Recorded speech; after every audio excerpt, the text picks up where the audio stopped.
नमस्कार, मेरा नाम रवि श्रीवास्तव है और आपका स्वागत है मेरे YouTube चैनल धन कुबेर में। इस चैनल पर हम लेके आते हैं म्यूचुअल फंड और म्यूचुअल फंड से रिलेटेड खूब सारी जानकारियां डिस्कस करते हैं एनएफओ न्यू फंड ऑफर को।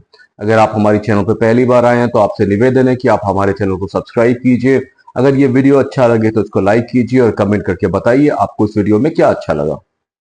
दिन भर में हमसे कई ऐसे लोग मिलते हैं जो म्यूचुअल फंड के बारे में पूछते हैं कौन सा नया एनएफओ न्यू फंड ऑफर आ रहा है, कौन सा म्यूचुअल फंड अच्छा है और किस म्यूचुअल फंड में इन्वेस्ट करना चाहिए। हालांकि ज्यादातर लोग म्यूचुअल फंड में इन्वेस्ट नहीं करते हैं, वो केवल पूछते हैं और पूछने के बाद रहने देते हैं। इसके कई कारण हो सकते हैं। पहला हो सकता है जो निवेश के लिए पैसे की जरूरत है वो उनके पास नहीं है, या फिर वो डर है कि म्यूचुअल फंड में इन्वेस्ट करने के बाद उनका पैसा कैसे रहेगा, क्या पैसा बढ़ेगा या पैसा घट जाएगा। ऐसा नहीं है कि म्यूचुअल फंड में बहुत ज्यादा निवेश की जरूरत होती है। कई म्यूचुअल फंड 500 रुपीज के एसआईपी से और कई म्यूचुअल फंड 1000 रुपीज के एसआईपी से शुरू होते हैं। हम कई ऐसे वेबसाइट पे जा सकते हैं जैसे moneycontrol.com या ग्रो की वेबसाइट पे जा सकते हैं और जाके उनकी परफॉर्मेंस देख सकते हैं। हालांकि वो परफॉर्मेंस जो होती है वो पास्ट परफॉर्मेंस होती है और ऐसा भी इलस्ट्रेशन होता है कि ये इसने इस म्यूचुअल फंड ने पहले अच्छा परफॉर्म किया था, अब पता नहीं ये म्यूचुअल फंड कैसा परफॉर्म करेगा। इसी दुविधा को, इसी परेशानी को दूर करने के लिए हमने ये डिसाइड किया है कि जो भी एनएफओ यानी न्यू फंड ऑफर के बारे में हम इस चैनल पर डिस्कस करेंगे, हम उसमें उसका मिनिमम एसआईपी इन्वेस्ट करेंगे। हम अपनी तरफ से वो पैसा उसमें इन्वेस्ट करेंगे और फिर हर महीने एक बार हम उसको रिव्यू करेंगे और देखेंगे कि वो पैसा कैसे लगा, उससे कितना एनएवी मिला, उसको जब खरीदा था तब कितना एनएवी था और अभी करंट में उसका एनएवी क्या चल रहा है। इससे आपको ये पता चलेगा कि अगर आपने उस समय उस पैसे को इन्वेस्ट किया होता तो आपका प्रॉफिट कैसे बढ़ा होता या कैसे घटा होता। ये आपको एक रियल टाइम एग्जाम्पल देगा जो कि आप देख सकते हैं, समझ सकते हैं और उसके बाद उसमें आप इन्वेस्ट कर सकते हैं। हमारे साथ जुड़े रहिए और हमारे चैनल को सब्सक्राइब करिए ताकि जब भी हम ऐसा वीडियो लेके आए तो आपको पता चल सके और आप हमारे साथ देख सके, समझ सके एक एक म्यूचुअल फंड को और उसके बाद आप उसमें इन्वेस्ट करने का डिसीजन ले सकें। अब आज की इस वीडियो पे आते हैं। आज हम डिस्कस करने जा रहे हैं एक नए एनएफओ न्यू फंड ऑफर को जिसका नाम है पीजीआईएम इंडिया रिटायरमेंट फंड। जी हाँ, ये एक रिटायरमेंट फंड है जहां पे कि आप पैसा इन्वेस्ट कर सकते हैं अपने रिटायरमेंट के लिए। इस वीडियो में हम जानेंगे क्या है वो इन्वेस्टमेंट ऑब्जेक्टिव जो ये म्यूचुअल फंड लेके आया है, किस बेंचमार्क पे ये चलेगा। इसमें एक कंपलसरी लॉक इन पीरियड होगा, जानेंगे डिटेल्स में उस कंपलसरी लॉक इन पीरियड को। इन्वेस्टमेंट स्ट्रेटेजी समझेंगे, रिस्क प्रोफाइल देखेंगे इस स्कीम का क्या है। ये जो बेंचमार्क लेके चलेगा बीएससी एसएनपी 500 इंडेक्स टीआरआई को, उसके बारे में डिटेल में समझेंगे और कुछ ऐसे म्यूचुअल फंड देखेंगे जो इसी स्कीम पे यानी रिटायरमेंट फंड को यूज करते हुए चल रहे हैं और उनका परफॉर्मेंस कैसा है। तो आइए शुरू करते हैं।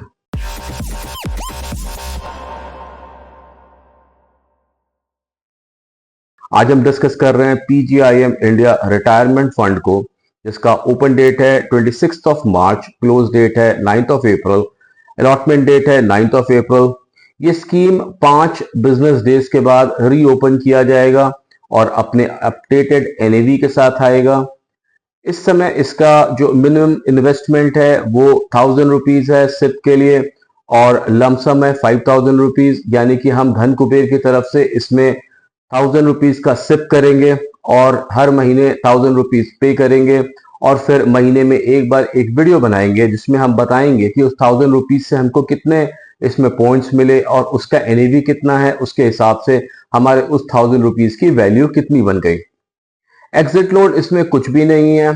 एनएवी इसका 10 रुपीज है। कैटेगरी ये रिटायरमेंट फंड है। फंड टाइप ओपन एंडेड है, साथ में ये क्लोज एंडेड भी है। डिटेल में समझेंगे ओपन एंडेड कैसे है और क्लोज एंडेड कैसे है। इन्वेस्टमेंट ऑप्शन इसमें ग्रोथ और आईडीसीडब्ल्यू है। इन्वेस्टमेंट प्लान इसमें डायरेक्ट प्लान और रेगुलर प्लान है। बेंचमार्क यूज करेगा एसएनपी बीएससी 500 इंडेक्स टीआरआई को और ये सूटेबल है उनके लिए जो अपने रिटायरमेंट की प्लानिंग कर रहे हैं, जिनका रिटायरमेंट आने वाला है या फिर अभी अभी नौकरी करना शुरू किया है, जो अपने रिटायरमेंट को लेके वरिड हैं, वो इसमें इन्वेस्ट कर सकते हैं। एक म्यूचुअल फंड जब बनता है, जब उसको लिखा जाता है, तो उसका एक इन्वेस्टमेंट ऑब्जेक्टिव होता है कि वो किस ऑब्जेक्टिव को लेके मार्केट में आया है, यूज करेगा। वो S&P BSE 500 इंडेक्स TRI को यूज करेगा। इसका जो इन्वेस्टमेंट ऑब्जेक्टिव है वो ये है कि ये कैपिटल एप्रिसिएशन देखना चाहता है उस पैसे को जो ये मार्केट से जनरेट करेगा, और ये इन्वेस्ट करना चाहता है इक्विटी रिलेटेड इंस्ट्रूमेंट, रेट्स और इन्वेस्ट्स में। साथ में ये इन्वेस्ट करना चाहता है फिक्स्ड इनकम सिक्योरिटीज में, और यहां से वो कैपिटल एप्रिसिएशन करना चाहता है। लॉन्ग टर्म कैपिटल एप्रिसिएशन है ये इन्वेस्टमेंट। अगर मेनली देखे तो इक्विटी और इक्विटी रिलेटेड इंस्ट्रूमेंट्स में ही करेगा, यानी कि आपका सारा पैसा जो है वो ज्यादातर शेयर मार्केट में इन्वेस्ट करेगा। ये एक open ended retirement solution oriented scheme है, जहां पे आपको 5 साल का लॉक इन मिलेगा, या फिर आपके रिटायरमेंट एज तक ये लॉक इन रहेगा, जो भी पहले आ रहा हो। अब कंपलसरी लॉक इन का मतलब क्या हुआ? PGIM इंडिया रिटायरमेंट फंड जो है ये basically open ended retirement solution oriented fund है। इस स्कीम का एक कंपलसरी लॉक इन पीरियड है जो कि है 5 साल का, या फिर रिटायरमेंट एज ऑफ 60 का, जो भी पहले आ रहा हो। ये जो लॉक इन होगा ये उन इन्वेस्टर्स के लिए होगा जो PGIM इंडिया रिटायरमेंट फंड से बाहर की तरफ निकलना चाहते हैं। तो उनको ये अलाउ नहीं करेगा जब तक आपका रिटायरमेंट एज नहीं आ जाता, या फिर आपके 5 साल पूरे नहीं हो जाते।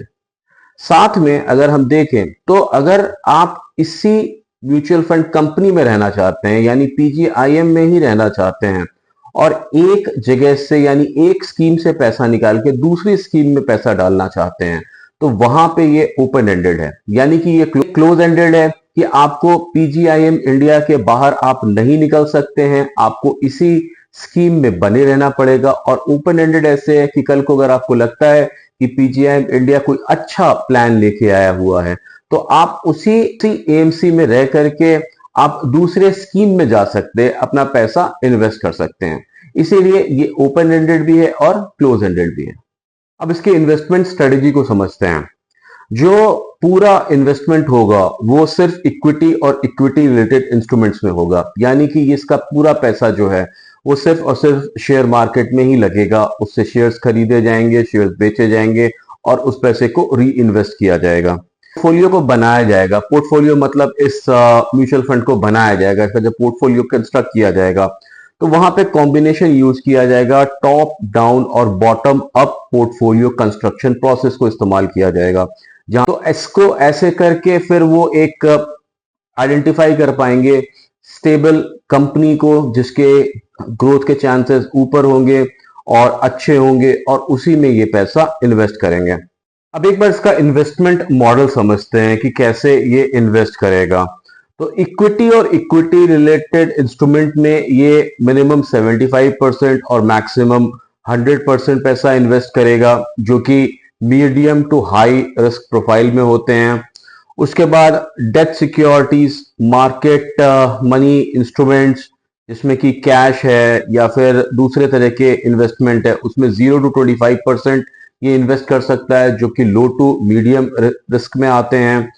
और फिर ये रेट्स में या इन्वेस्ट में 0 to 10% का इन्वेस्टमेंट कर सकता है, जो कि मीडियम टू हाई में आते हैं। बेंचमार्क पे जाने से पहले एक बार इसके रिस्क देख लेते हैं।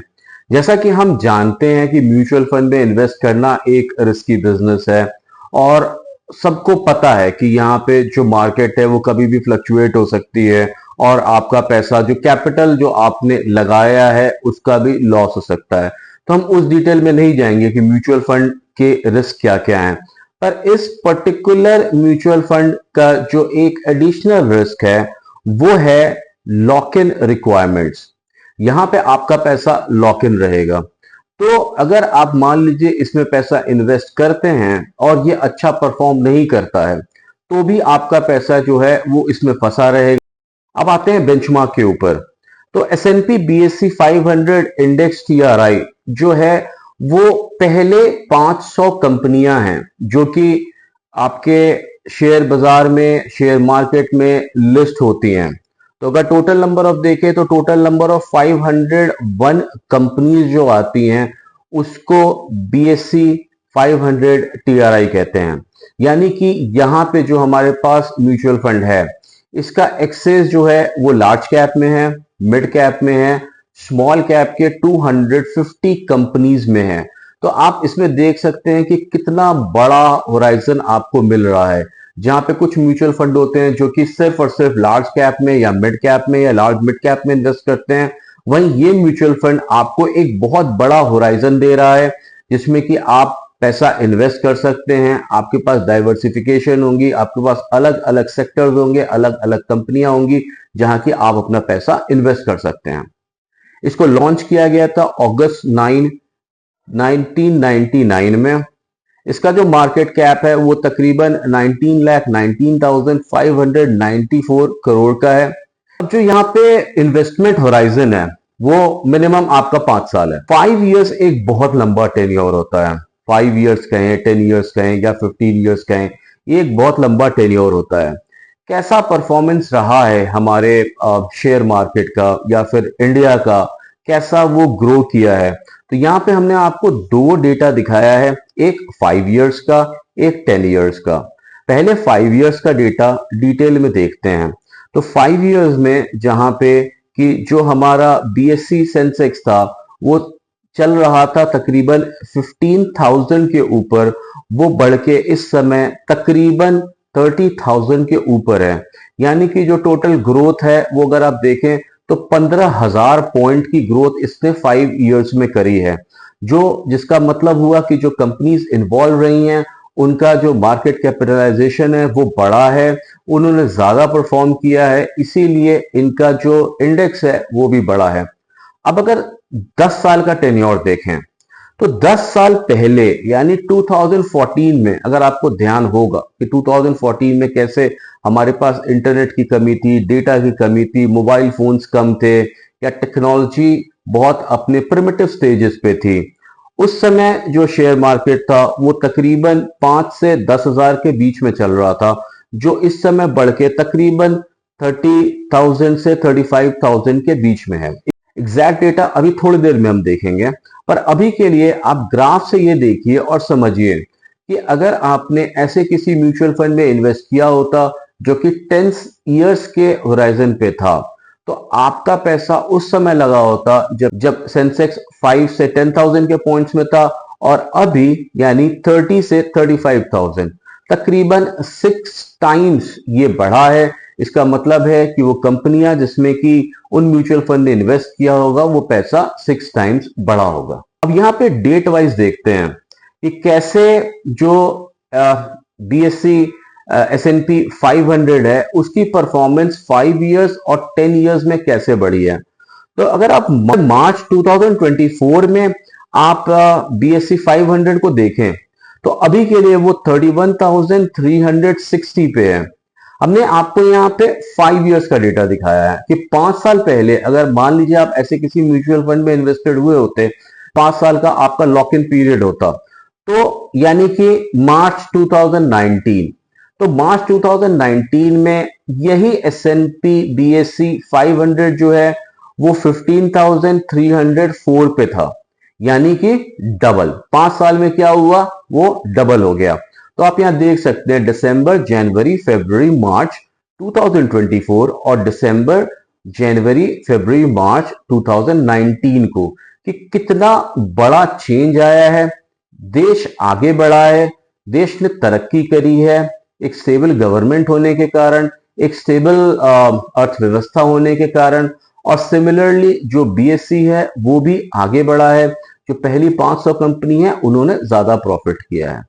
अब एक थोड़ा सा लंबा होराइजन देखते हैं। मान लीजिए आपने रिटायरमेंट फंड की ही प्लानिंग करी और आपने 10 साल के मोटिव से इसमें पैसा इन्वेस्ट किया, यानी कि 2014 के टाइम में आपने पैसा इसमें इन्वेस्ट किया था। तो मार्च 2014 में ये 8,295 पे था और अभी ये 31,000 पे है, यानी 4 टाइम्स। तो जो भी कंपनी थी जो उस समय इन्वेस्टेड थी, यानी 2014 में इन्वेस्टेड थी, वो अभी तक में 4 गुना बढ़ चुकी है। यानी आपका पैसा भी तकरीबन 4 गुना बढ़ चुका होता अगर आपने 2014 में इन्वेस्ट किया होता। अब जब हम बात कर रहे हैं इस म्यूचुअल फंड की, तो रिटायरमेंट फंड कैसा होता है? अभी तक जितने भी हमने एनएफओस इस चैनल पर डिस्कस किए या फिर जो भी एनएफओस आए हैं तकरीबन इस साल से लेके अभी तक में 3 महीने में, वो ज्यादातर इक्विटी से रिलेटेड ही म्यूचुअल फंड है, जो कि किसी भी एक सेक्टर में इन्वेस्ट कर रहे थे, जैसे लार्ज कैप, मिड कैप या स्मॉल कैप में इन्वेस्ट कर रहे थे, और वो ओपन हैंडेड थे। रिटायरमेंट प्रोग्राम जो हैं वो बहुत कम आते हैं, रिटायरमेंट फंड्स बहुत कम आते हैं। अगर हम पास्ट में देखें तो हमारे पास तकरीबन 4 ऐसे म्यूचुअल फंड हैं जो सेम बेंचमार्क यानी एस&पी BSE 500 को यूज करते हुए चल रहे हैं, और जो कि बहुत पहले के टाइम से आए हुए हैं और अभी तक मार्केट में एग्जिस्ट कर रहे हैं। तो इनकी परफॉर्मेंस से आप एक आइडिया लगा सकते हैं कि अगर आप इस म्यूचुअल फंड में पैसा लगाएंगे तो आपकी परफॉर्मेंस कैसी रहेगी। अब इन चारों म्यूचुअल फंड का आपके सामने एनएवी लिखा हुआ है। इस समय जो एनएवी चल रहा है, जैसे आप Tata retirement savings progressive plan को देखेंगे तो उसका एनएवी तकरीबन 53 रुपीज है।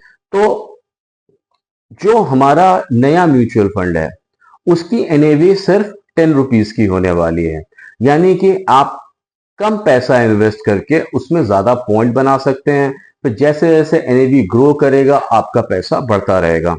यहाँ पे हमने आपको फंड साइज दिखाया है। फंड साइज देख के आप समझ सकते हैं कि फंड साइज कितना अच्छा रहा है, लोगों ने इसमें पैसा इन्वेस्ट किया है। अब देखते हैं कि इनकी जो इन्वेस्टमेंट है वो कैसा रिटर्न दिया है उनके इन्वेस्टमेंट ने। तो क्योंकि ये सारे प्लान्स बहुत पुराने हैं और इनको कुछ को तो लॉन्च हुए 10 साल के ऊपर हो चुके हैं, हमने यहाँ पे 1 ईयर्स, 3 ईयर्स और 5 ईयर्स का डेटा दिखाया है। 1 ईयर का इसलिए कि आप देख के इससे मोटिवेट हों कि आपका रिटर्न अच्छा होगा, और 5 ईयर्स का इसलिए क्योंकि आप 5 ईयर्स के बाद इस पैसे को निकाल भी सकते हैं। HDFC ने 1 ईयर में 38.88% का रिटर्न दिया है, वहीं 5 ईयर्स में 20.38% का। निपॉन ने 42.76% का और 5 ईयर्स में 12.83% का, और वहीं टाटा ने 35.09% का और 5 ईयर्स में 13.41% का रिटर्न दिया है। कि जब भी हम बोलते हैं कि ये म्यूचुअल फंड ने 20% का रिटर्न दिया या 12% का रिटर्न दिया, तो वो अक्सर पूछते हैं अगर मैंने 10 साल पहले इसमें पैसे लगाए होते तो आज के डेट में वो पैसा कितना बना होता।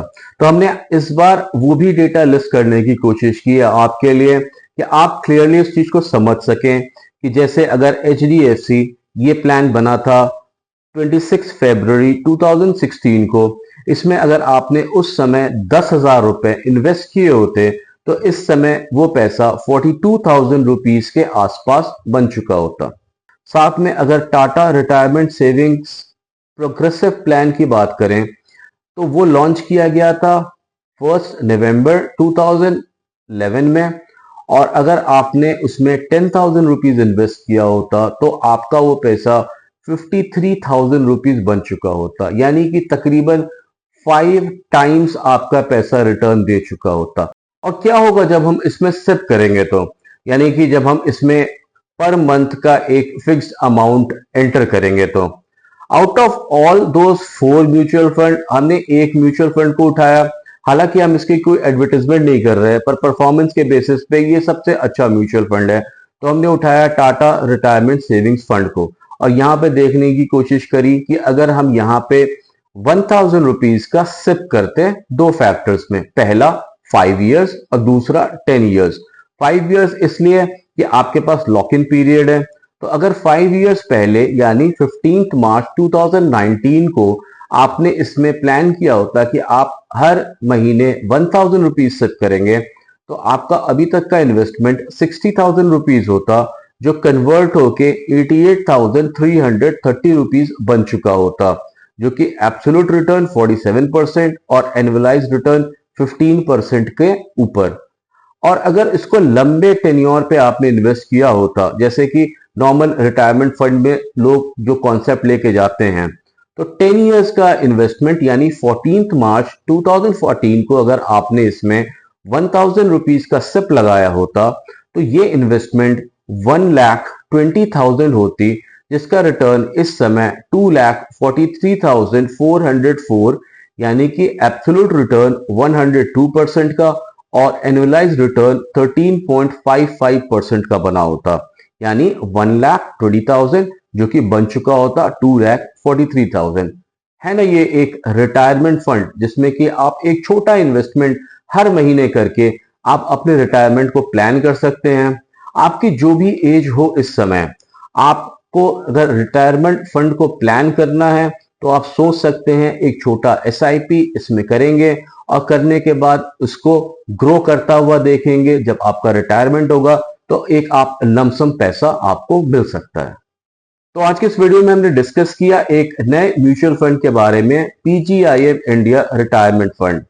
हमें पता है कि कई लोग इस वीडियो को देखते हैं, उसके बाद वो सोचते हैं पर डर से इन्वेस्ट नहीं करते हैं।